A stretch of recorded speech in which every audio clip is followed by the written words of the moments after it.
자, 이번에는 두 번째 공통 질문 시간입니다. 첫 번째 공통 질문과 방식과 시간 똑같습니다. 두 번째 공통 질문의 주제는 후보자들께서 준비한 1인 가구를 위한 복지 정책은 과연 무엇인가에 대한 질문입니다. 자, 1분의 답변 4분의 후보 돌아가면서 듣도록 하겠습니다. 1인 가구를 위한 복지 정책 첫 번째 답변 순서는 정원호 후보 순서입니다. 네, 1인 가구가 당면한 가장 큰 문제는 단절입니다. 이웃과의 단절, 가족과의 단절, 사회와의 단절입니다. 이 단절을 연결로 바꾸는 것이 1인 가구 정책의 핵심이 되리라고 봅니다. 저는 먼저 서울 1인 가구 종합지원센터를 설치해서 서울시가 총괄해서 주거 돌봄 안전 문제를 따로따로가 아니라 한꺼번에 챙기겠습니다. 2030 1인 가구를 대상으로는 서울 소재 54개 대학과 연계해서 필요한 정보를 청년들께 제때제때 전달될 수 있고 또 혜택을 또 누릴 수 있도록 하겠습니다. 4050 중장년 가구는 실직, 은퇴, 관계단절이 한꺼번에 찾아오는 시기입니다. 4050 재단을 설립해 재취업에서 심리회복, 사회적 처방까지 지원하는 플랫폼을 만들겠습니다. 액티브 시니어에게도 시니어 라이프 캠퍼스를 만들어서 은퇴 이후에도 배움과 취미, 일과 관계가 이어지는 새로운 사회적 무대를 만들겠습니다. 이번에는 오세훈 후보 답변해 주시죠. 예, 이 1인 가구 정책이야말로 오세훈 시정의 정말 핵심 중의 핵심이었습니다. 4년 전에 공약으로 1인 가구를 각별히 챙기겠다 하는 약속을 드린 이후에 지금 이 표에서 보시는 것처럼 건강부터 안전, 자리병량 강화, 주거 지원, 그리고 고립 문제까지 정말 촘촘하게 챙겨왔습니다. 무려 한 2조 정도를 매년 투입을 해서 많은 사업을 해왔는데요. 그 4년간 2조를 투입했는데 그 4년간 투입됐던 사업을 지금 보고 계십니다. 특히나 제가 자랑스럽게 생각하는 것은 이런 건강과 안전도 챙겼지만 외업소라고 외로움 없는 서울 프로젝트를 시작을 한 겁니다. 런던에서도 동경에서도 외신들도 앞다투어서 서울의 이 외로움 없는 서울 프로젝트를 보도할 정도로 서울과 같은 대도시에서 전 세계 최초로 체계적인 외로움 문제를 다뤘다는 점 매우 자부심을 가지고 있고요. 하나하나 촘촘히 챙겨나가도록 하겠습니다. 이번에는 김정철 후보 답변해 주시면 되겠습니다. 지금 현재 1인 가구가 지금 거의 45%에 육박하고 있습니다. 그리고 그 추세는 계속 늘어만 가고 있습니다. 우리가 주거에 대한 안정을 해주길 원한다면 그 1인 가구의 수에 맞게 부동산 정책을 마련해야 됩니다. 그래서 저는 역세권 중심으로 해서 규제를 완화해서 대폭 용적률과 주차장을 짓는 부분에 대해서 규제를 풀어서 사업성을 굉장히 높일 생각입니다. 그걸 통해서 민간 사업자들이 적극적으로 그 1인 주거와 관련된 주택들을 지어서 공급할 수 있도록 하는 것이 제 정책이고요. 왜냐하면 그렇게 되더라도 지하철을 주로 이용하고 대중교통을 주로 이용하는 사람들이 거기에 살 수 있도록 적극적으로 마련할 예정입니다. 또한 각종의 1인 가구 세대들이 주로 전세 사기의 피해를 입기 때문에 그 피해자들에 대한 안전한 대책들 그리고 지금 현재 전입신고를 하고 바로 다음 날 이길날 효력이 발생하는 것을 막는 제도적 정책을 마련했습니다. 권영국 후보 답변해 주시죠. 네, OECD 통계에 의하면 우리나라 국민 중 10명 중 2명이 곤란한 상황에 처했을 때 도움을 청할 곳이 없다고 합니다. 1인 가구는 정말 심각하지 않겠습니까? 제가 만나본 관악구 20대 청년은 서울의 높은 생계비와 취업 문제로 어려움을 호소했습니다. 1인 가구 여성은 혼자 귀가하는 밤이 두렵고 사회적 차별로 매우 힘들다고 합니다. 혼자 사는 어르신들은 아파서 병원을 가야 할 때 함께 가야 할 누군가가 없어서 힘들다고 하십니다. 반려동물 키우는 분들은 장거리 외출할 때 맡길 곳이 없어 매우 난감해합니다. 그렇기 때문에 서울시는 이분들의 단절과 고립을 해결할 든든한 기댈 언덕이 되겠습니다. 고립을 넘어 연결이 복지입니다. 저는 서울시 사회서비스원을 복원하여 돌봄 노동자를 지원하고 단 한 사람의 1인 가구도 포기하지 않는 맞춤형 서울시장이 되겠습니다.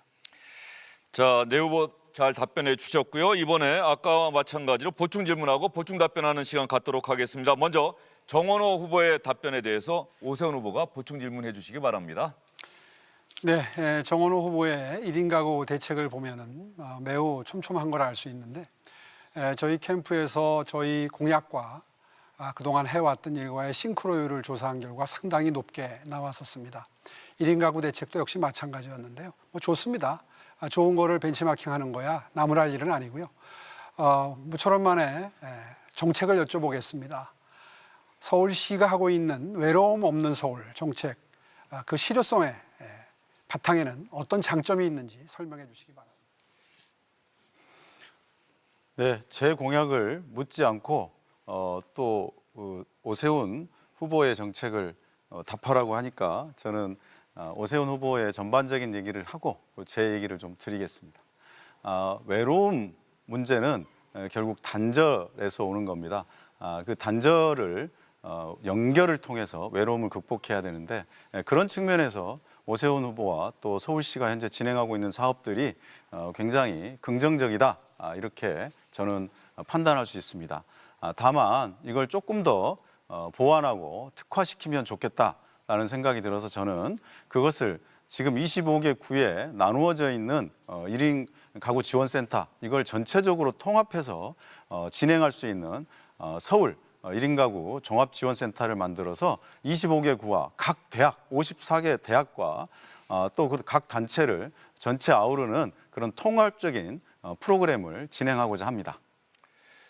이번에는 김정철 후보가 질문해 주시죠.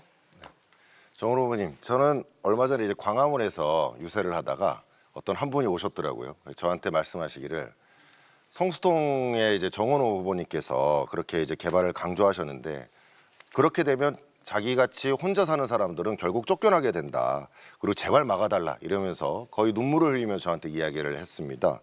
아까 보니까 성수동을 거의 서울의 20개 같이 만들겠다 이렇게 말씀을 하셨는데 굉장히 저는 그냥 섬뜩하고 약간 무섭게 들렸거든요. 그거에 대한 입장은 어떠십니까? 그거에 대해서 성수동의 개발처럼 똑같이 하게 되면 쫓겨나시는 분들이 많을 텐데요. 정원호 후보 답변해 주시죠. 네, 그것은 조금 다른 의견인데요. 저희가 성수동은 낡은 공장지대가 핫플레이스로 변하는 과정이었습니다.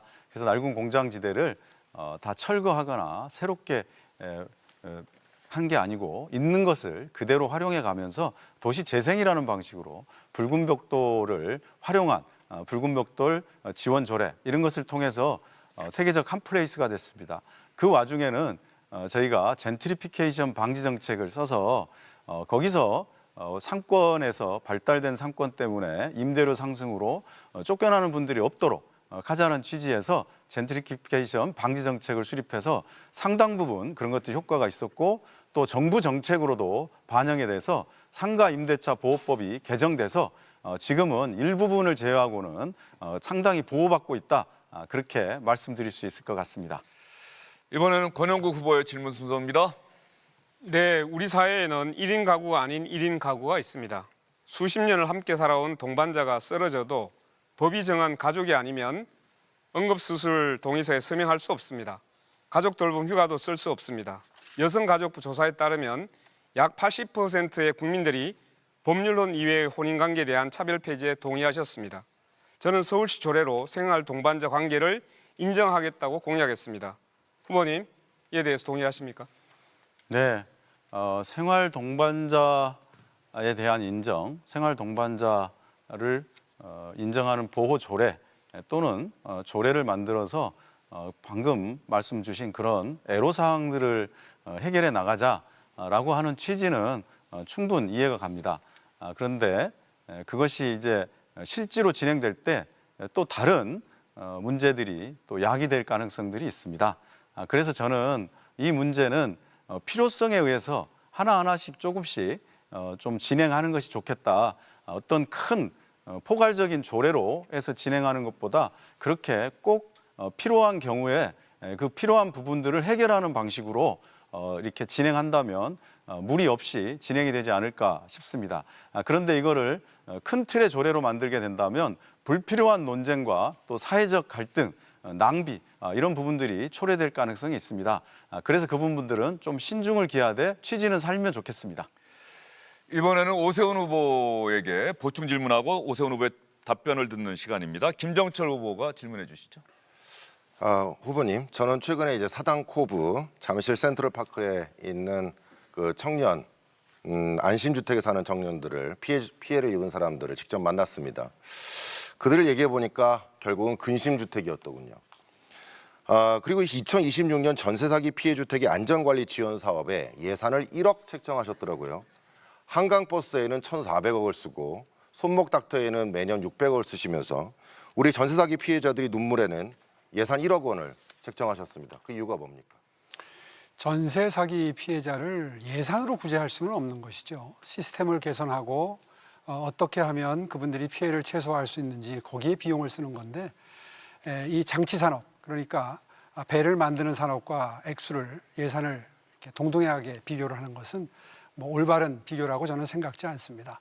지금 말씀하신 대로 청년 안심주택은 박원순 시장님 때 매우 부실하게 시작됐던 사업을 제가 뒷감당하고 있는 중입니다. 왜냐하면 재정 구조에 대한 고려가 전혀 없이 사업이 시작됐던 겁니다. 그것을 제가 시행을 하면서 제도적으로 완비를 했고요. 지금 한 4만 5천 가구 정도가 공급이 되어 있는데 이 그 보증금 사고가 난 것은 수백 가구에 불과합니다. 그러니까 전체에 비해서 1%도 되질 않는 거죠. 그것을 침소봉대해서 마치 큰 사업에 문제가 있는 것처럼 보시는 것은 적절한 비판은 아닌 것 같고요. 이미 다 해결했습니다. 보증보험을 허브가 조금 게을리하려고 하는 것을 건의를 해서 바로잡은 만큼 추후에는 사고 발생이 최소화될 겁니다. 권영국 후보 질문해 주시죠. 네. 서울에서 가장 취약한 1인 가구 밀집 지역이 동자동 쪽방촌입니다. 2021년 민선 8기 초반에 오세훈 후보는 쪽방촌 공공개발에 속도감을 내겠다고 약속했습니다. 그런데 5년이 지나도록 아직 지구지 조정조차 되지 않고 방치되고 있습니다. 주민 150여 명이 그동안 돌아가셨습니다. 동자동 쪽방촌이야 말로 신통계획이 적용돼야 되는 것 아닙니까? 약자들의 동행 이런 데 써야 되는 것 아닙니까? 그곳은 지주그룹과 세입자 그룹이 매우 첨예하게 갈등을 겪고 있는 곳입니다. 토지주들의 입장에서는 민간개발 사업을 절실히 원해서 그것을 지속적으로 요구하고 있고요. 임차인들의 경우에는 공공개발을 통해서 어떻게든 주거 문제를 해결하고자 하는 그런 이해관계가 아주 극명하게 엇갈리는 그런 지역입니다. 이제 그렇기 때문에 국토부와 서울시가 꾸준히 논의를 해야 되는 사안인데 이 합의점을 모색하기가 매우 힘든 상황입니다. 실제로 저희는 이 세입자분들의 이해관계를 반영을 해서 민간 개발을 하더라도 이분들께 어떤 도움을 드릴 수 있는지 계속해서 모색을 하고 있고요. 그런 그 타협점이 모색이 되는 대로 최대한 속도를 내도록 그렇게 측면 지원을 지금 하고 있는 중입니다. 자, 이번에는 정원호 후보의 보충 질문 되겠습니다. 네, 5번이 코로나19를 겪고 난 2022년에 26년까지 서울형 공공의료를 확충하겠다면서 특히 600병상 공공병원을 짓겠다고 대대적으로 발표하셨습니다. 그런데 4년이 지난 지금 공공병원은 첫 삽도 못 떴습니다. 감염병 위기 때는 공공의료를 말하다가 위기가 지나가면 잊어버리는 용두사미 행정입니다. 그러면서도 이번에도 공공의료 확충을 공약하셨는데요. 이번에도 용두사미가 되는 겁니까? 공공의료를 각별히 챙길 수 있는 공간이 사실은 청계산 기슭에 병원 부지가 있는데요. 거기에 병원을 지으려고 했는데 제 기억에는 기재부에서 반대가 있었습니다. 왜냐하면 강남권에 대형 병원들이 있는데 추가로 서울 시립병원을 비롯한 서울의료원이 들어가게 되면 너무 지역적인 편중이 있다. 이런 그 정책적 판단 때문에 시행을 못했던 것이고요. 그 대안으로 권역별로 어린이병원을 지금 마련하고 있습니다. 동부권에 지금 광진구에 동부권을 대표해서 지금 남부권에는 있거든요. 강남에는 하나 있거든요. 그래서 동부권에 강북을 대표해서 광진구에 어린이병원을 지금 사이트를 마련을 했고 조만간 착공 계획이 세워질 계획입니다. 계속해서 공공의료에는 투자를 하는데요. 문제는 뭐냐 하면 의사 선생님들의 인건비입니다. 2배, 3배를 줘도 의사 선생님들을 구하기가 어려워서 그 점에 대해서 지금 많은 투자를 시작했습니다. 자, 이번에는 김정철 후보가 답변할 순서고요. 권영국 후보가 보충 질문해 주시기 바랍니다. 네. 김정철 후보에게 묻겠습니다. 오세훈 시장은 가정폭력 등으로 갈 곳 없는 10대 위기 여성 청소년을 위한 나눔 봄 센터를 폐쇄했습니다. 전국에서 유일한 센터였습니다. 폐쇄 이유는 효율화였습니다. 그러나 예산 집행과 성과 달성에서 모두 만점을 받았습니다. 센터가 사라지면서 방치된 청소년의 사례가 확인되고 있습니다. 위기에 처한 고립된 여성 청소년을 위한 센터가 필요하고 복원돼야 한다고 생각하는데 어떻게 생각하시죠? 저는 복원하겠습니다. 제가 서울시장이 되면 그런 나눔 봄센터와 같은 가정폭력의 피해를 입거나 이런 사람들에 대해서 적극적으로 지원할 예정이고요. 저는 서울시가 따뜻한 서울시가 되기를 바랍니다. 그리고 취약계층이 넘어지기 전에, 그리고 아픈 사람들이 쓰러지기 전에 손을 잡아주는 것이 전 중요하다고 생각을 합니다. 그렇기 때문에 예산을 어떻게 쓰느냐, 저는 그것이 굉장히 중요하다고 생각을 하고요. 전시행정을 하는 것보다 정말 필요한 사람에게 선별적으로 더 강하게 지원하는 것이 중요하다고 생각합니다. 그래서 제가 AI 행정과 관련돼서 가난을 증명하지 마세요라는 정책을 냈습니다. 더 이상 서류나 이런 것들을 신청하지 않고 자동으로 그 사람들에게 혜택을 서울시가 직접 찾아가서 제공하는 AI 행정을 주장하고 있고요. 그걸 통해서 복지가 시스템으로 바뀌게 될 겁니다. 신청주의가 폐지될 것입니다. 그걸 통해서 기본권이 상승될 것입니다. 정원호 후보 질문해 주시죠.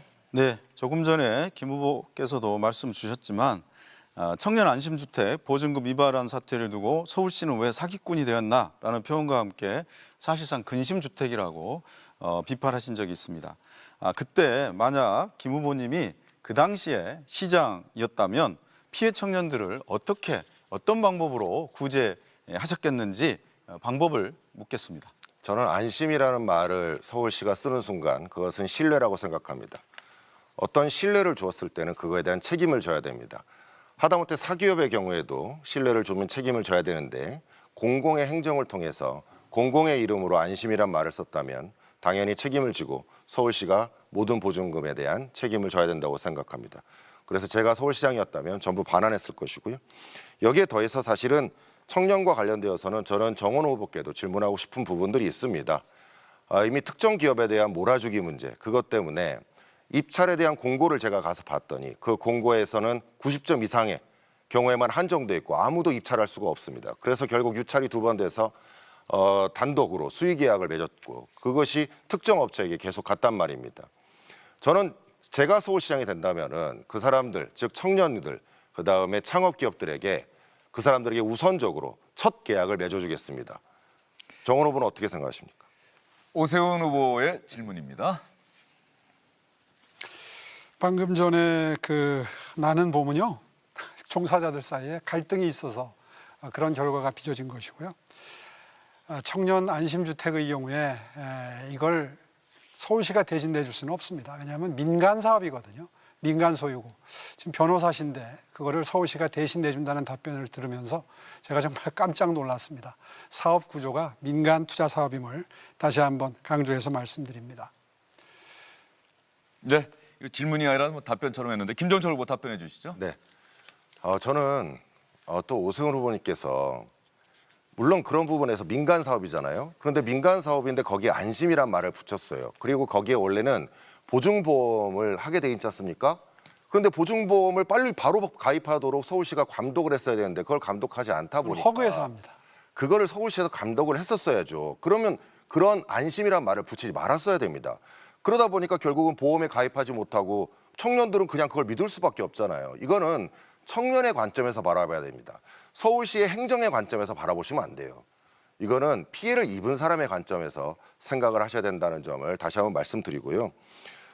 저는 역세권의 프리존 아까 말씀드린 것처럼 주택에 대해서 민간 사업자들이 정말 좀 좋은 주택을 만들어야 된다고 생각을 합니다. 그래서 규제를 풀어주게 되면 사업성이 높아지거든요. 정원 후보처럼 공공이란 말을 붙이면 빨리 되는 경우가 없습니다. 그리고 좋은 입지를 차지하는 경우가 없다는 점 말씀드리겠습니다. 자, 이번에는 권영국 후보의 답변 순서가 되겠습니다. 가장 먼저 정원호 후보가 질문해 주시기 바랍니다. 네, 권 후보님께서는 오세훈 후보의 약자와의 동행 정책에 대해서 여러 차례 비판적 입장을 밝혀오셨습니다. 그중 서울런에 대한 후보님 입장을 듣고 싶은데요.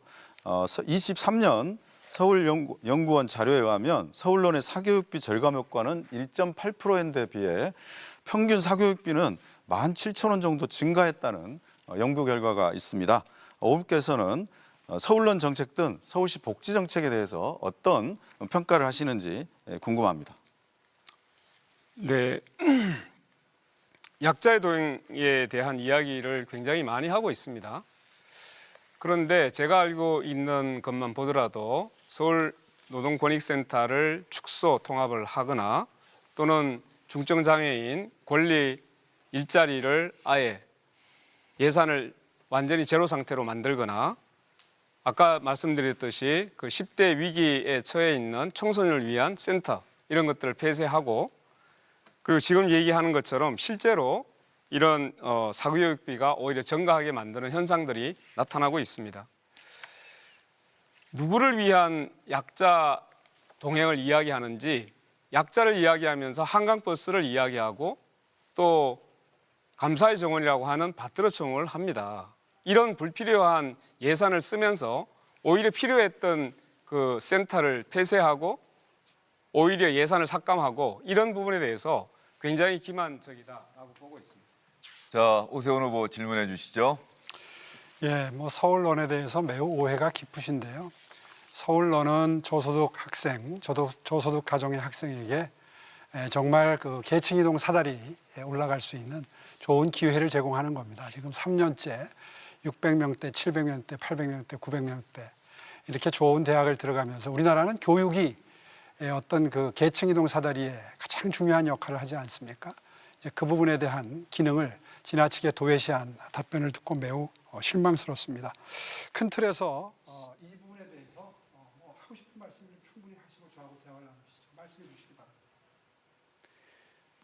지금 주로 보면 오세훈 후보가 시장으로 하는 여러 가지 사업들이 보면 매우 아주 일부분에 국한되어서 시작하는 게 많습니다. 예를 들면 서울론, 과연 우리 지금 입시를 준비해야 되는 학생 수가 도대체 얼마입니까? 또 다른 측면에서 보면 다른 청년 사업이나 이런 것들도 늘 신청을 받아서 그중에서 몇백 명 수준으로 그것을 시범 사업화하는 경우가 대부분 있습니다. 과연 이러한 아주 국한된 범위의 사업을 하면서 오히려 다양하게 지금 장애인에 대한 여러 가지 이동권 문제라든가 이런 것들을 탄압하는 것이 여기에 대한 목소리를 오히려 배제하는 것이 정말 정당한 일입니까? 다시 묻겠습니다. 예, 오해가 깊으신데요. 네, 됐습니다. 네. 예. 자, 이번에는 김정철 후보가 권영국 후보에게 질문해 주시기 바랍니다. 후보님, 네. 그 고독사 사망자의 81.7%가 남성입니다. 그리고 제가 이제 최근에 이제 요양병원에 갔더니 거의 여성밖에 없더라고요. 왜냐하면 물어봤더니 이제 남성은 체격이 커서 돌보기 힘든다는 거예요. 그래서 이제 계속 거부돼가지고 입소가 거부되는 사례가 많더랍니다. 지금 1인 가구가 꼭 청년만 있는 건 아니거든요. 굉장히 50대, 60대 또 노인분들 계시는데 혹시 정의당에서는 이런 대책이 있으신가요? 이제 우리가 요양시설을 이용하는 방식으로 하는 것은 여러 가지 측면에서 좀 인식의 전환이 필요한 것 아닌가라는 생각을 하게 됩니다. 그래서 지금 지역 통합 돌봄을 위해서 통합 돌봄 지원법이 만들어졌고 올해 3월부터 시행 중에 들어갔습니다. 그렇기 때문에 이제 그 한 지역을 우리가 이제 시군구 자치구를 기준으로 봐야 될 텐데 여기에 통합 돌봄 시스템을 어떻게 잘 구축하느냐를 먼저 고민해야 될 필요가 있다고 봅니다. 그래서 이러한 촘촘한 통합 돌봄 시스템을 만들어서 요양시설에 갈 수 있는 부분을 최소화하는 것, 그리고 지역에서 실제로 재가를 통해서 충분히 요양을 받고 보호를 받을 수 있는 그 시스템을 만드는 것이 매우 중요하겠다라는 생각을 가지고 있고 남성에 대해서. 남성. 알겠습니다. 여기까지 듣도록 하겠습니다. 수고도 많으셨고요. 자, 이제 두 번째 주도권 토론 시작해 보도록 하겠습니다. 주어진 시간은 후보자별로 마찬가지로 7분입니다. 그리고 주제에 집중해 주시기를 다시 한번 부탁드리도록 하겠습니다. 저는 가능하면 개입하지 않을 텐데요. 혹시 주제에 계속 벗어나는 질문을 하신다면 개입할 수밖에 없다는 점 말씀드리도록 하겠습니다. 방식은 아까와 똑같습니다. 두 번째 주도권 토론은 오세훈 후보부터 시작하도록 하겠습니다. 시작해 주시죠. 네, 양질의 일자리 창출은 정말 많은 노력이 필요합니다. 정원호 후보께 질문을 드리고 싶은 부분이 있는데요. 성동구청장을 12년 하셨으니까요. 그곳에 정말 양질의 일자리를 창출할 좋은 기회가 있었습니다. 아까도 잠깐 말씀이 나왔다가 들어갔는데요. 이 삼표레미콘 부지에 현대가 본사를 110층을 짓기를 원했었습니다. 그곳에 일종 일반 주거지역을 무려 4단계나 상업지역으로 올려주면서 110층으로 짓겠다고 서울시가 제1기 시정 때 제안을 했고요. 그것이 구체적인 협상이 진행되다가 박원순 시장이 들어서면서 무산이 됐습니다. 참으로 안타까운 사실이지요. 박원순 시장의 35층 룰, 이것 때문인데요. 이것 때문에 성동에는 무산된 게 성수 전략 1, 2, 3, 4지구까지 포함해서 많은 사업들이 좌초가 됐습니다. 실제로 이런 사업들이 다 됐다면 양질의 일자리 창출이 매우 좋았을 겁니다. 한 10만 명 이상의 현대 가족기업들이 입주를 해서 지금의 성수동은 비교가 안 될 정도로 엄청난 일자리가 넘쳐나는 곳이 됐을 겁니다. 실제로 제가 1기 때 성수동에 유령마을처럼 죽어가던 중공업 지역을 특정개발진흥지구로 IT를 컨셉으로 해서 지식산업센터가 들어갈 수 있도록 행재정적인 지원을 함으로써 그곳이 살아나기 시작했는데요. 이런 부분에 대해서 우리 정원호 구청장님은 별로 인정을 안 해주고 계십니다만은 저는 당시에 이런 기회들을 극대화했다면 정말 양질의 일자리가, 제일 좋은 일자리가 많이 창출될 수 있는 사업 기회가 됐다고 생각을 합니다. 그 이후에 삼표레미콘 부지가 제가 2기 시정에 들어와서 사전협상 제도를 전제로 한 공공기여를 통해서 내보냈고요. 아마 그 점은 우리 정원호 부청장님도 당시에 저한테 몇 번 감사함을 표했던 걸로 기억을 합니다. 질문 드리겠습니다. 당시에 이 110층짜리가 무산이 되고 아까 쓴소리를 했다고는 말씀을 하시지만 결국은 이뤄낸 것은 아무것도 없었거든요. 제가 기억하기에 거기에 폐수 유출 사고가 난 다음에 서명을 받은 것 이외에 다른 방법이 가동된 게 없었는데 지금도 그 부분에 대해서 최선을 다했다고 생각하시는지 한 30초 정도 답변해 주시기 바랍니다. 네, 오세훈 후보님께서 뭔가 좀 착각을 하고 계신데요. 현대가 GBC가 그 삼표 부지로 오지 않기로 결정한 건 2014년 2월경입니다. 그때는 제가 구청장이 아니고 전임 구청장이었습니다. 그 객관적인 팩트를 정확하게 확인하고 하셨으면 좋겠다. 그런 말씀을 좀 드립니다. 그리고 한 30초 쓰셨는데요. 벌써 룰이 그렇습니다, 지금. 아니 벌써 30초가 됐습니까? 30초 됐습니다. 예. 하실 수 있는 일을 챙기지 못하셨는데 전임 구청장 시절에 벌어진 일이다 이렇게 회피를 하시는데요. 사실 좀 안타깝습니다. 올라고 그랬던 것을 같은 당 소속의 시장이 들어오셨으면 35층 룰을 제거해 주십시오라고 쓴소리를 할 정도가 아니라 가서 매달려서 양질의 일자리를 성동에 엄청나게 창출할 수 있는 기회를 되살려낼 수도 있었을 텐데 전임 시장 시절로 치부를 하시는 게 조금 좀 안타깝기는 합니다. 어쨌든 그 다음에 기억하시겠지만 2022년도에 제가 결국 삼표레미콘을 사전협상제도에 의한 공공기여를 받아내서 내보냈습니다. 6천억 정도의 공공기여를 받아냈고 그곳에 한 2,200억 정도를 들여서 창업 허브를 지금 짓는 계획이 마련이 돼서 양질의 일자리가 또 마련되기 시작했습니다. 거기에 더불어서 서울숲과 기존에 만들어뒀던 지식산업센터가 그곳에 일자리를 엄청나게 창조를 하면서 그곳에 카페촌이 형성이 되고 많은 지역 발전이 있었습니다. 물론 정원호 구청장님도 많이 열심히 하셨을 겁니다. 붉은 벽돌 조례도 서울시와 함께 협조를 해서 만드셨던 것이고 이런 여러 가지 노력을 통해서 성수동의 발전이 이루어졌습니다마는 그런 성수동의 일자리 창출을 향한 발전이 오로지 정원호 구청장이 혼자 하신 것은 아닐 터인데 저서를 2권 지으시면서 그런 일자리 창출 혹은 상권 활성화에 대해서 한 번도 서울시에 어떤 도움이 있었다거나 도시계획적인 변화가 있었다는 걸 언급을 안 하셨습니다. 아직도 그렇게 생각하십니까? 한번 솔직한 심정을 이 자리에서 듣고 싶습니다. 네, 먼저 오세훈 시장님, 오세훈 후보님, 좀 전에 제가 팩트에 대해서 정확하게 말씀드렸는데 또 그런 말씀하시는데 2014년 2월경은 제가 구청장이 아닌데 왜 저한테 이렇게 말씀하시냐라고 제가 말씀을 드렸는데 또 그런 말씀하시는 것은 팩트를 확인하고 말씀하셨으면 좋겠다라는 말씀 드리고요. 저는 성수동 발전이 제 개인의 문제 또는 특정 개인이 해서 만들어진 것이 아니다라는 걸 책 서문에 밝히고 있습니다. 성수동은 시민과 기업인, 로컬 크리에이터들 그리고 30초를 훨씬 더 쓰셨습니다. 1분 가까이 쓰셨습니다. 네. 자, 두 분한테 여쭤봐야 되기 때문에 김정철 후보께 질문 드립니다. 저는 뭐 청년에 관심이 많으시니까요. 개혁신당이 청년 취업 사관학교를 통해서 25개 자치구를 전부 만들어서 한 1만 명 정도를 비전공자를 디지털과 AI 교육을 시켰고요. 그중에서 취업률이 한 70%가 넘습니다. 또 영 커리어스를 통해서 인턴 과정을 경험할 수 있도록 해서 요즘 젊은이들에게 필요한 기회를 제공하고 있는데요.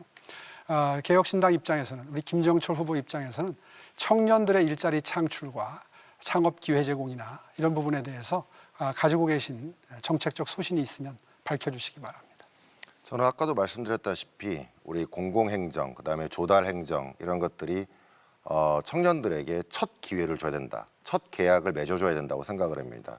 그런 레퍼런스가 있어야 다른 곳에 가서 또 다른 계약을 맺고 또 해외에 진출도 할 수 있기 때문입니다. 청년에는 첫 기회가 필요한 것이고 중년에게는 다시 재취업의 기회가 필요하고 노인에게는 존엄한 일자리가 필요하거든요. 이 일자리들을 준비하는 그 과정에 있어서 지금 AI 행정 이런 것들이 매우 중요하다.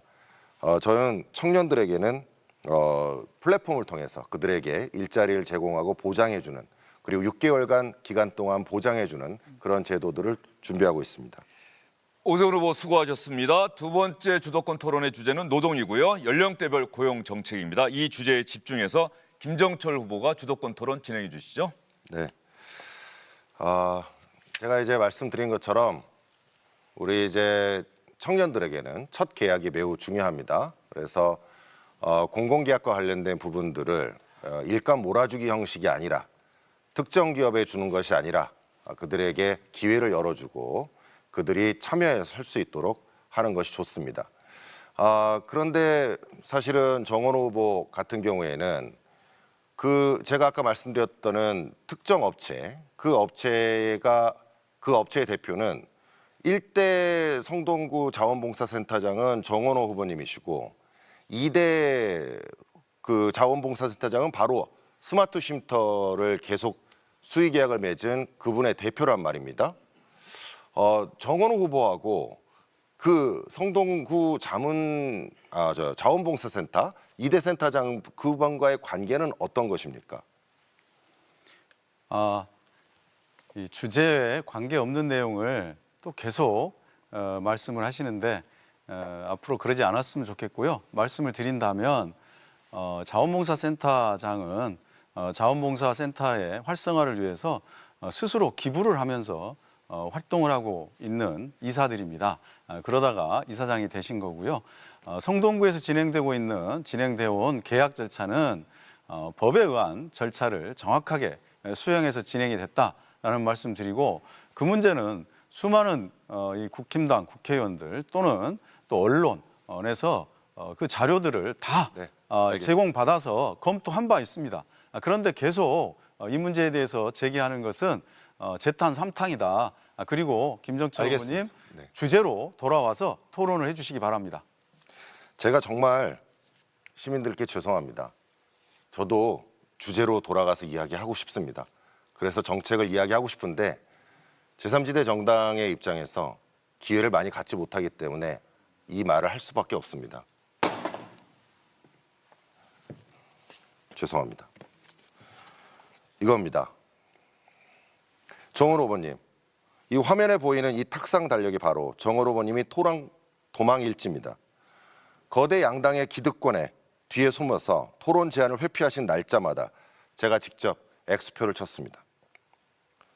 정은 후보님은 대통령의 원픽으로 일 잘하는 후보라고 알려져서 그 근사한 포장지를 둘러쓰고 나오셨죠.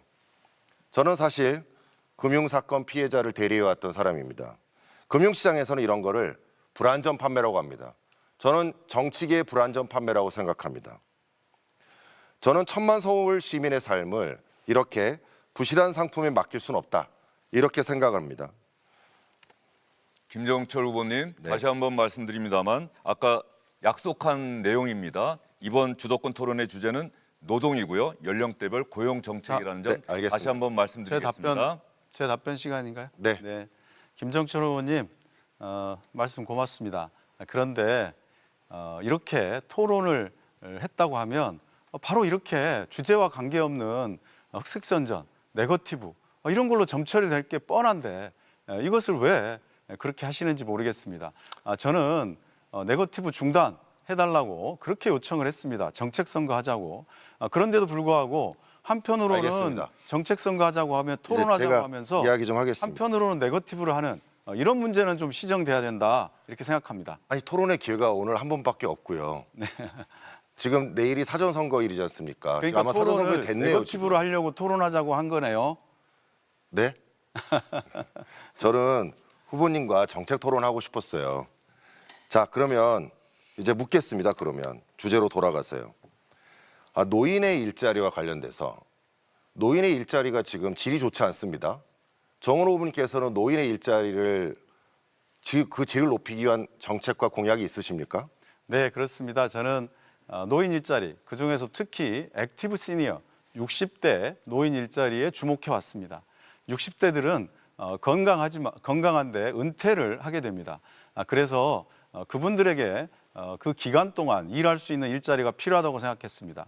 그래서 구에서 어르신 일자리 주식회사, 나중에는 미래 일자리 주식회사로 바꿨습니다마는 이걸 만들어서 지금 어르신들께서 각각의 특징을 살린 본인의 경험을 살린 일자리들을 진행하고 알겠습니다. 있습니다. 그래서 그 주식회사에서 이미 약 300명의 알겠습니다. 어르신과 또 사회 네네. 네. 이제 또 다른 후보님께 또 여쭤봐야 되니까요. 네. 정의당 권영국 후보님께 묻겠습니다. 청년 일자리와 관련돼서 AI 시대가 도래하게 되면서 청년들에게 일자리가 많이 없어질 가능성이 있고 특히 기회를 처음에 얻기가 어려울 문제가 발생을 합니다. 정의당의 관점에서는 이 부분을 어떻게 해결하고자 하시는지 한번 말씀해 주십시오. 예, 이 AI가 지금 실제로 여러 일자리에 영향을 미치고 있습니다. 일자리가 대체되기도 하고 일자리로 인해서 오히려 더 노동 강도가 심화되기도 하고 이런 어려움을 겪고 있습니다. 그래서 AI가 도입될 때 반드시 노동 영향 평가제를 도입해야 합니다. 그리고 또 하나는 AI로 대체되는 부분을 해결하기 위해서는 AI 전환 기금을 만들어서 일자리를 상실하는 분들에 대해서 전환 교육과 그동안의 생활 소득을 네. 보장하도록 해야 될 것 네, 같습니다. 감사합니다. 네. 또 정원 후보께 묻겠습니다. 정원 후보님, 그 칸쿤 그 직원분 계시잖아요, 공무원. 제가 그것도 거기에 들어가서 봤습니다, 채용 공고를. 그랬더니 위에는 가급이라고 채용 공고가 되어 있고 막상 들어가서 파일을 보니까 다급이라고 되어 있던데 그 공고를 보고 지원한 사람이 있었습니까, 없었습니까? 그거 다시 보십시오. 제발 좀 팩트 확인하고 하십시오. 확인했습니다. 자료를 분명하게 보셨을 테고 그리고 그때 지원해갖고 제가 알기로는 네, 몇 명이 지원했습니까? 경쟁해서 뽑힌 걸로 알고 있습니다. 경쟁이 했습니까? 네, 확실합니까? 그렇습니다. 그럼 몇 명이 지원했습니까? 정확하게가 아는데 경쟁이었습니다. 그러면 그 경쟁한 후보들 밝힐 수 있습니까? 그 다 알아보면 되지 않습니까? 정보 공개 청구하면 나오지 않습니까? 알겠습니다. 그리고 자료 좀 확인하고 팩트에 근거해서 얘기해 주십시오. 제가 그 공고에 들어가서 다 확인한 겁니다. 잘못 보신 겁니다. 다시 한번 보십시오. 알겠습니다.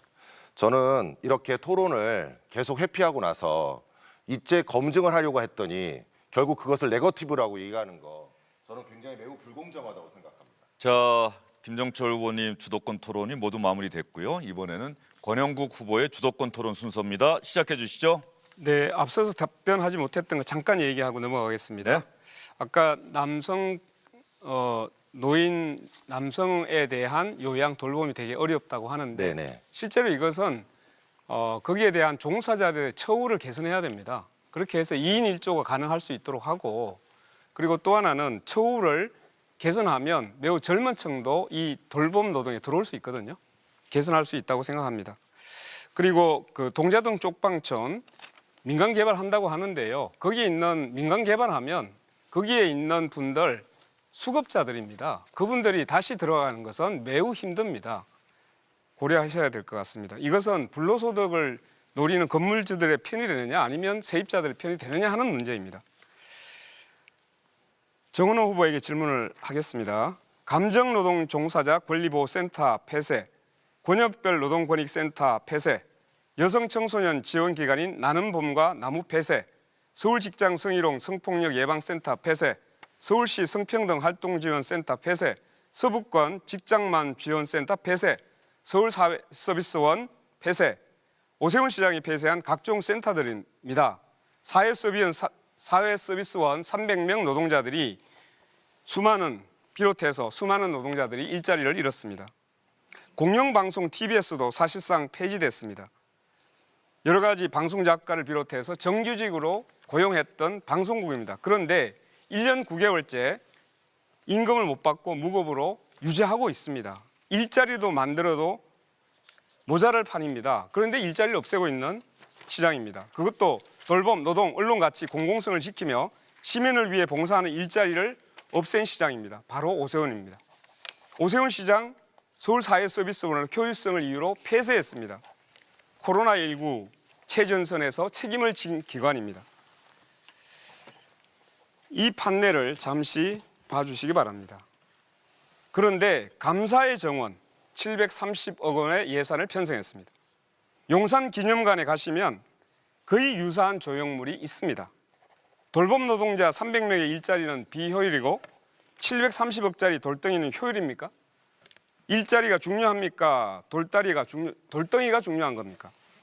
그리고 이것도 문제입니다.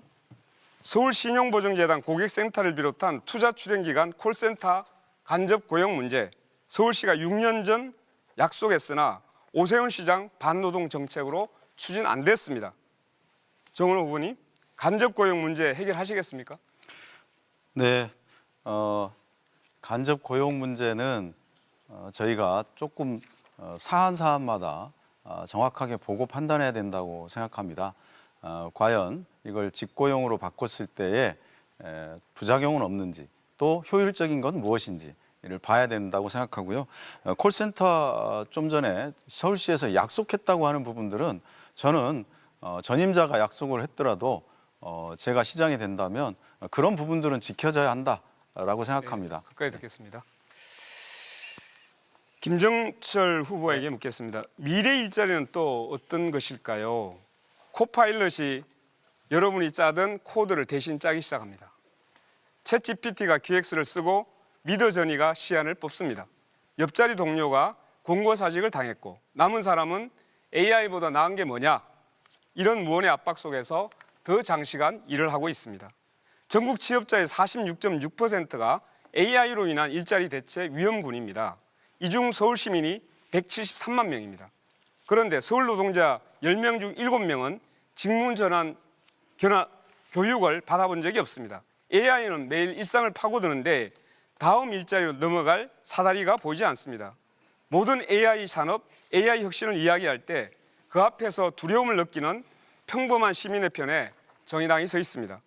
빅테크와 거대 플랫폼에 기여금을 부과해서 AI 전환 기금을 조성하고 청년 사회 진입 안전망 조례를 통해 AI 디지털 전환 교육을 지원하겠습니다. 서울시가 양질의 돌봄 일자리 30만 개를 만들겠습니다. 플랫폼 프리랜서 노동자들의 최저 단가 보장제를 도입하겠습니다.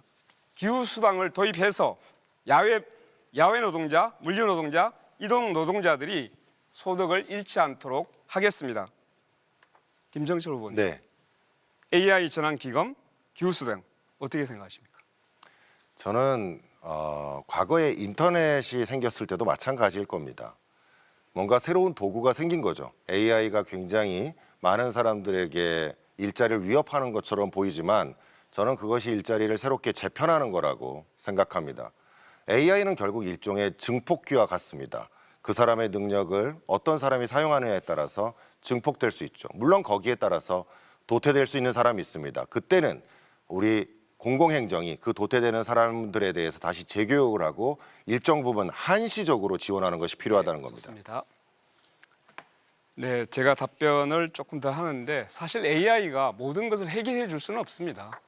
오히려 인간의 능력을 보완하는 쪽으로 AI에 대한 활용을 고민해야 될 때입니다. 오세훈 시장 때 또 나쁜 기록이 있는데요. 바로 임금 체불입니다. 작년 서울에서 노동자 4만 7천 명이 일을 하고 또 임금을 받지 못했습니다. 체불액 3,400억, 피해 노동자 수 전국 1위입니다. 내년부터 노동감독 권한이 지자체로 일부 이양됩니다. 저 권영국 거래노동 변호사입니다. 서울시장이 갖게 되는 노동감독 권한을 10분 발휘해서 임금 체불 없는 서울을 만들겠습니다. G2 도시라고 얘기도 하고 그레이터 한강이다 이런 이야기 하기 전에 적어도 일을 하고도 돈 못 받는 시민들 없애야 하지 않겠습니까? 임금 체불 없애도록 하겠습니다. 포괄 임금제 금지, 쪼개기 노동 금지, 부당한 기간제 남용 금지, 무책임한 외주 용역 금지, 나쁜 일자리 없는 서울을 만들어 가겠습니다. 여기 있는 후보 중에 그 누구보다 제가 가장 잘할 수 있는 일이고 시민 여러분의 삶과 직결되는 일입니다. 일자리 없는 시장 대신 최소한 일한 만큼 받게 하는 서울시장, 저 권영국이 하겠습니다. 자, 이번 주도권 토론은 정원 후보의 순서입니다. 시작해 주시죠. 네, 제가 서울시장이 되면 2030, 4050, 또 시니어에게 각각의 필요에 맞는 일자리 지원 체계를 구축하겠습니다. 청년 취업과 창업을 돕고 4050 세대에는 재취업과 직무 전환을 지원하겠습니다. 지속 가능한 시니어 일자리도 발굴하겠습니다. 교육과 훈련, 상담 지원을 패키지로 지원하겠습니다. 서울시가 구직자와 기업을 촘촘히 연결하고 창업과 취업을 든든히 지원하겠습니다. 오세훈 후보께 질문 드리겠습니다. 일자리를 만드는 것도 좋지만 일터를 안전하게 만드는 것도 중요합니다. 2025년 서울시 산업재해 사망자 수는 전년보다 늘었습니다. 사망사고 건수도 전국 평균보다 높았습니다. 서울시의 체불임금 피해 건수는 전국 지자체 중 최고 수준입니다. 산업안전과 체불임금은 노동감독의 핵심입니다. 이런 문제가 발생하는 건 오세훈 후보가 그만큼 관심이 없기 때문이라고 생각합니다. 삼성역 부실시공 공사 사례에 대한 대응을 보면 잘 알 수 있습니다. 당시 서울시 담당 본부장은 중대 과실이 아니라고 해서 시장한테 보고도 안 했다고 합니다. 그런데 반면 현대건설, 또 국토부, 그리고 감리업체 등은 이게 중대한 부실시공이다라고 판단했다고 합니다. 그리고 국토부 국장은 이 얘기를 듣고 신안산선 붕괴 사고와 순살 아파트가 생각이 나서 곧바로 바로 장관과 차관한테 대면 보고했다고 합니다. 그런데도 불구하고 오세훈 시장의 서울시 담당 본부장은 이걸 보고도 안 하고 거의 6개월 동안 이 보고가 안 됐습니다. 이거는 큰 문제가 있다고 판단합니다. 오세훈 후보님, 이것이 담당 본부장의 판단처럼 일반적인 부실시공입니까? 아니면 중대한 부실시공입니까? 오세훈 후보님 생각은 어떻습니까? 예, 담당 본부장의 설명을 들어보니까 직후에 이것이 계속 공사를 할 수 있는 하자인지 그것부터 판단을 했다고 합니다. 전문가의 의견을 들어보니까 공사를 계속 할 정도의 강도가 유지된다고 판단을 했고요. 그래서 공사를 하면서 보완 방안을 마련했다고 합니다. 19차례에 걸쳐서 회의를 하면서 보완을 하게 되면, 그러니까 철판을 쭉 덧대게 되면 오히려 처음보다도 강도를 더 강하게 만들 수 있다는 그래서 결론에 이르렀답니다. 중대한 부실입니까? 일반적 부실입니까? 그렇기 때문에 그에 상응하는 완벽한 조치를 했고요. 그것을 국가철도공단에 보고를 했는데 국가철도공단이나 오세훈 후보님, 서부 제 장관은 질문은 중대한 부실시공입니까? 일반적 부실시공입니까? 그 판단은 지금 일도 양단적으로 말씀드릴 일이 아니라 보완 가능하냐, 그리고 시험 운행을 할 정도로 안전하냐, 부실시공이 중대하냐 아니냐 물어본 거예요. 왜 그걸 답변 드려야 됩니까? 네, 지금 그러시죠. 보완 가능하다는 건 분명히 밝혀졌고요. 국토부도 인정하기 때문에 네, 시험 운행을 한 거 아닙니까? 명확하게 말씀을 못 하신다. 안 하는 그래서, 거죠. 네, 그래서 지금 자꾸 그거를 선거용 소재로 쓰고 있기 때문에 그렇지 않습니다. 이 뭐가 문제는 아닙니까? 시민의 그렇죠. 안전과 생명처럼 중요한 건 없습니다. 제가 그렇지 말씀드리는 않습니다. 건 시험 운행까지 마친 상태에서 자, 이게 무슨 제 선거 때 그렇게 생각하시니까 안 된다는 겁니다. 명확하게 말씀 못하는 게 그게 안전 불감증입니다. 명확하게 말씀을 안 드리는 게 아니라 오세훈 후보는 전략에 아직도 말려들지 않겠다는 것이지요. 오세훈 후보는 두 분은 안전 불감증이다 고용정책으로 돌아와 이런 주세요. 말씀을 드립니다. 왜냐하면 오세훈 후보는 아직도 삼성역 현장에 가보시지도 않았습니다. 아니, 거기를 제가 가는 게 무슨 도움이 됩니까? 네, 그렇습니다. 저는 바로 이렇게 시장이 안전에 대해서 돌아보지 않으니까 그 본부장도 별거 아니게 생각하는 거고, 그러니까 또 관련 그렇지 업체들도 않습니다. 별거 아니게 생각하는 거 아닙니까? 이렇게 중대한 문제인데, 그리고 국토부, 감리, 시공사 모두 중대한 부실시공이라고 하는데 오직 서울시만이 아니라고 합니다. 공사가 이것이 안 얼마나 끝났잖아요. 안전 불감증인지를 보여주는 겁니다. 공사를 지금 네, 하는 다음 중인데 정원호 후보님, 노동 연령대별 고용 정책이라는 네, 다음 주제에 권영국 집중해 주시기 바랍니다. 후보님께 질문 드리겠습니다. 이거는 안전, 노동 안전과 관련돼서 말씀드린 겁니다. 예. 네. 답변 드릴 기회를 네. 안 주시나요? 다음 권영구 후보님께 질문 드리겠습니다. 권영구 후보님, 네. 안전사고는 미리 예방할 수 있다. 하인리의 법칙에 의하면 1대 29대 300. 큰 안전사고 하나가, 큰 대형사고 하나가 발생하기 전에는 29번의 작은 사고가 나고 300번의 징후가 있다. 그래서 29번의 작은 사고를 잘 들여다보고 준비한다면 인명피해가 나타나는 대형사고 막을 수 있다라는 게 안전에 있어서 이렇게 잘 통용되는 법칙인데요. 이 법칙처럼 미리 잘 점검하고 보완한다면 안전사고 막을 수 있다고 생각하는데 권영구 후보님 생각은 어떻습니까? 네, 징후가 나타납니다. 잦은 사고가 나고 이번 서소문 고가차도 사건에서도 나타난 이제 현상인데요. 실제로 이 문제, 이게 고용정책 문제인지에 대한 답변이 좀 꺼리긴 한데, 서소문 고가차도에 지금 문제가 밝혀지고 있는 것이 서울시가 예산을 짤 때 그 추락 방지망에 대한 예산을 완전히 삭감했다고 합니다. 그리고 이 그 추락을 방지하기 위해서, 붕괴를 방지하기 위한 지주 버팀대, 이것을 아예 발주를 안 했다고 합니다. 이것은 서울시에 매우 치명적인 뭔가 문제를 안고 있다는 것을 지금 보도가 되고 있어서 매우 우려스럽습니다. 네, 제가 말씀드린 건 안전사고를 미리 예방할 수 있다. 그 부분에 대해서 말씀드렸는데요. 네, 물론 맞습니다. 그러한 잦은 여러 가지 징후들을 가지고 사전에 안전보건, 안전평가를 제대로 하고 위험성 평가 제대로 하면 충분히 사전에 안전 조치 그리고 안전사고 막을 수 있습니다. 네, 시민의 생명 안전보다 더 중요한 가치는 없습니다. 시민의 생명 안전을 지키는 일은 서울시가 해야 될 가장 중요하고 기본적인 일입니다. 저는 제가 서울시장이 된다면 생명안전위원회를 제가 직접 주관해서 각종 안전대책과 또 생명보호 정책들을 시행할 예정입니다. 아울러서 서울시에서 일어나고 있는 모든 공사장들에 대한 안전점검, 위험시설물들에 대한 안전점검을 통해서 안전한 방법으로 복구해놓고 또 보완해놓고 이후에 시민들이 안전하고 든든하게 일상을 진행할 수 있도록 할 예정입니다. 감사합니다. 네, 정원호 후보를 끝으로 두 번째 주도권 토론도 모두 마무리됐습니다. 이제는 마무리 발언 시간입니다. 120분의 대장정이 마무리되는 순서인데요. 자, 마무리 발언은 기호 4번 개혁신당 김정철 후보부터 해주시겠습니다. 시간은 1분입니다. 안녕하십니까 서울 시민 여러분. 제가 조금 불편하게 해드렸다면 죄송합니다. 제3지대 정당으로 후보로 나와서 기회가 많이 없었기 때문에 부득이 정책에 집중하지 못했습니다.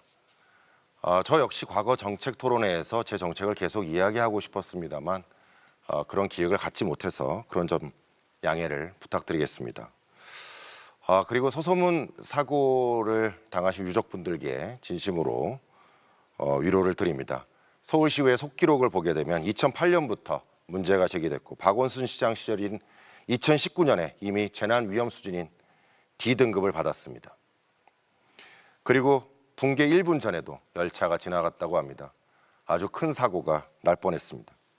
저는 안전을 뒤로 미루는 이 거대 비겁한 두 양당의 정치에 저 김정철이 비난을 할 수밖에 없다. 이들의 정치를 끝내겠다 선언하고 싶습니다. 기호 7번 정의당의 권영국 후보의 마무리 발언입니다. 2009년 용산 참사 당시 오세훈은 서울시장이었고 저 권영국은 유족과 철거민의 변호인이었습니다. 서울을 뿌리부터 바꾸기 위해 동자동 쪽방촌으로 종로 영세 주얼리 공장으로 창신동 봉제 공장으로 달려가겠습니다. 화곡동 전세 사기 피해자 곁으로 노량진의 고된 청년 곁으로 다시 서울광장에서 멋지게 열릴 퀴어 축제로 달려가겠습니다. 민주당부터 정의당까지 진보정당의 공약은 오늘날 대한민국의 복지가 되었습니다. 시민 여러분, 정의당이 위기입니다. 부족한 것 참 많습니다. 그런데 노동자 편드는 정당, 세입자 편드는 정당, 다음 선거판에 나올 수 없다면 어떤 상상이 드십니까? 정의당, 정당 득표, 정의당에 투표해 주십시오. 고맙습니다. 다음은 기호 1번 더불어민주당의 정원호 후보의 마무리 발언 듣겠습니다. 네, 존경하는 시민 여러분, 늦은 밤까지 시청해 주셔서 감사합니다. 오늘 토론회 선의의 경쟁을 펼쳐주신 권영국, 김정철, 오세훈 후보께도 고생 많으셨다는 말씀 드립니다. 제가 시장이 되면 세 분 후보님의 좋은 정책들을 이어받아 세금이 아깝지 않은 정책들을 실현해 시민의 불편을 덜어드리겠습니다. 시민이 행복한 서울, 세계가 부러워하는 서울을 만들겠습니다. 저는 구청장으로도 일할 때 주민들의 민원사항을 해결하며 정책을 만들고 실현해 왔습니다. 앞으로도 저는 시민의 목소리에 귀 기울이고 시민의 눈빛을 마주치고 시민의 삶을 든든하고 편안하게 뒷받침하겠습니다. 이제 5시간 뒤면 사전투표가 시작됩니다. 꼭 투표해 주셔서 서울 시민들께서 서울의 주인임을 알려주십시오. 감사합니다. 자, 기호 2번 국민의힘 오세훈 후보의 마무리 발언 듣겠습니다. 예, 존경하는 서울 시민 여러분, 오늘 토론 어떻게 보셨습니까? 오늘 이 자리에 함께하신 후보들 모두 다 훌륭한 후보임을 알 수 있었습니다. 그러나 앞으로 4년 대한민국의 수도 서울, 세계와 경쟁해야 되는 자리입니다. 준비된 실력과 검증된 경험이 반드시 필요하겠지요. 지혜로운 판단 부탁드리겠습니다. 지난 5년 동안 저는 서울 도약의 기틀을 단단히 다져왔습니다. 저에게 마지막 4년의 기회를 더 주신다면 삶의 질에서도 도시 경쟁력에서도 서울을 반드시 세계 3대 도시에 끌어올리겠습니다. 이번 서울시장 선거는 나라의 균형을 바로잡는 정말 중요한 기회입니다. 이재명 정권의 오만과 독주를 견제할 최소한의 발판, 서울만큼은 꼭 지켜주시기 바랍니다. 엄동설안에 까치밥, 홍시 하나 남겨두시는 심정으로 저 오세훈을 선택해 주실 것을 호소드립니다.